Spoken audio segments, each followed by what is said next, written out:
बच्चों, आप सभी का हमारे चैनल में स्वागत है। आज के इस वीडियो में हम लोग बोर्ड मास वाला सवाल को हल करेंगे। बोर्ड मास का सवाल यहाँ पे दिया हुआ, इस सवाल को हम बनाएंगे।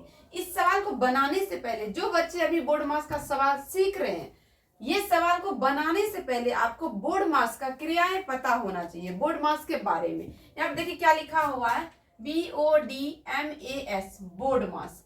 अब देखिए बी से क्या होता है, बी से होता है ब्रैकेट। ये 1 2 3 4 ब्रैकेट 4 प्रकार के होते हैं। कितने प्रकार के होते हैं? 4 प्रकार के ब्रैकेट होते हैं। बी से ब्रैकेट, ओ से ऑफ, डी से डिवीजन, एम से मल्टीप्लिकेशन, ए से एडिशन और एस से सब्ट्रैक्शन। ये क्रियाएं हैं। ये क्रियाएं जब आप समझ जाएंगे तो आप बोर्ड मास का कोई भी सवाल रहे, कहीं भी रहे, आप जल्दी से उसे बना लेंगे और समझ कर बनाएंगे। तो सबसे पहले इस सवाल में किसका क्रिया होगा, पहले तो हम बोर्ड मास के बारे में समझ गए। बोर्ड मास जो लिखा हुआ यहाँ पे, इसका कौन कौन सा क्रिया होता है। अब इस क्रिया को कैसे हम, सबसे पहले किसका क्रिया होगा, फिर उसके बाद किसका क्रिया होगा, तो स्टेप बाय स्टेप यहाँ पे दिया हुआ। बी से ब्रैकेट यानी कि पहले ब्रैकेट का क्रिया होगा, यानी कि पहले कोष्ठ का क्रिया होगा। उसके बाद ओ से ऑफ यानी कि उसके बाद का क्रिया होगा, फिर भाग का क्रिया होगा, फिर गुना का क्रिया होगा, उसके बाद जोड़ का, फिर लास्ट में घटाव का। इसी तरह से हम इस सवाल को हल करेंगे। स्टेप बाय स्टेप देखेंगे, पहले किसका क्रिया होगा, फिर किसका क्रिया होगा। तो चलिए अब इस सवाल को हम हल करते हैं। पहले इस सवाल को एक बार पढ़ लेते हैं। 15 गुना 3 कोष्ठ भागा 3 गुना 3 कोष्ठ घटाव 2 जोड़ 6 गुना 6 घटाव 4 कोष्ठ। अब सबसे पहले इस सवाल में आप देखिए, हम यहाँ पे क्या बताए थे आपको, पहले किसका क्रिया होगा, कोष्ठ का क्रिया होगा, यानी कि ब्रैकेट का क्रिया होगा। तो यहाँ पे देखिए 1 2 3 4 चार तरह के ब्रैकेट दिए हुए, लेकिन इसमें एक ही तरह का ब्रैकेट है, यानी कि ये वाला छोटी कोष्ठ। इस सवाल में छोटी कोष्ठ है, तो अब छोटी कोष्ठ कहाँ कहाँ पर है, यहाँ पे देखिए, यहाँ पर है छोटी कोष्ठ, फिर यहाँ पर छोटी कोष्ठ है और यहाँ पर छोटी कोष्ठ है। जब हम इस सवाल को हल करेंगे तो सबसे पहले ब्रैकेट आता है, तो सबसे पहले हम क्या करेंगे, कोष्ठ का क्रिया करेंगे। और जब हम कोष्ठ का क्रिया करेंगे तो कोष्ठ का तो हम क्रिया कर लेंगे, उसके बाद जो बचा हुआ उसको लिखते जाएंगे एक एक करके। अब यहाँ पे देखिए, अब हम बनाना शुरू करते हैं। सवाल को ध्यान से देखिए वीडियो। 15 गुना 3, 15 क्या कितना हो जाएगा, 45। हम 45 लिख दिए। अब ये कोष्ठ टूट चुका है। अब यहाँ पे फिर क्या है, भाग, तो यहाँ पे देंगे भाग का चिन्ह। अब यहाँ पे देखिए 3 को 3 से गुना करेंगे तो कितना होगा, 9 होगा। यहाँ पे लिखेंगे 9।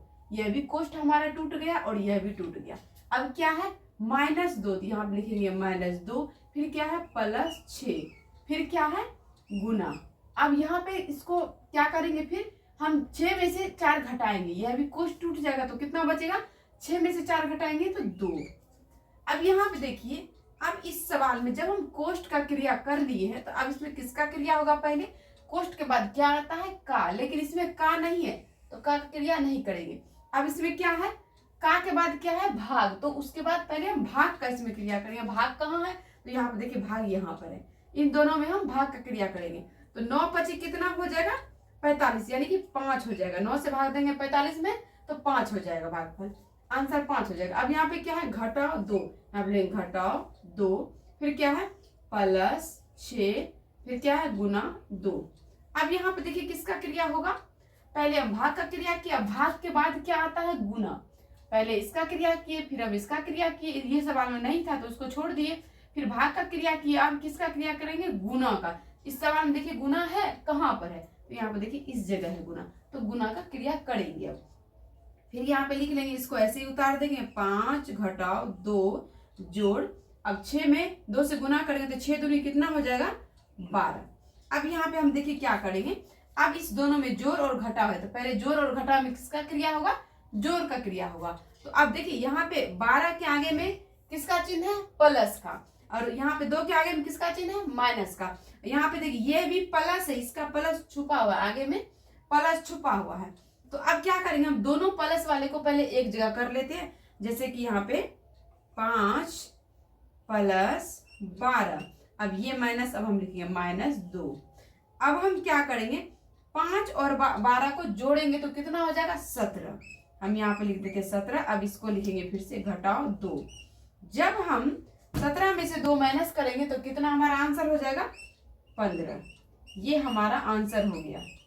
इस तरीके से बोर्ड मास का सवाल हल होता है।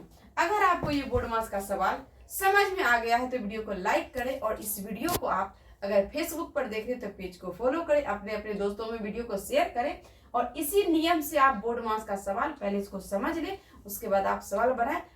मैं गारंटी लेती हूँ कि आप जल्दी सीख जाएंगे। वीडियो देखने के लिए धन्यवाद।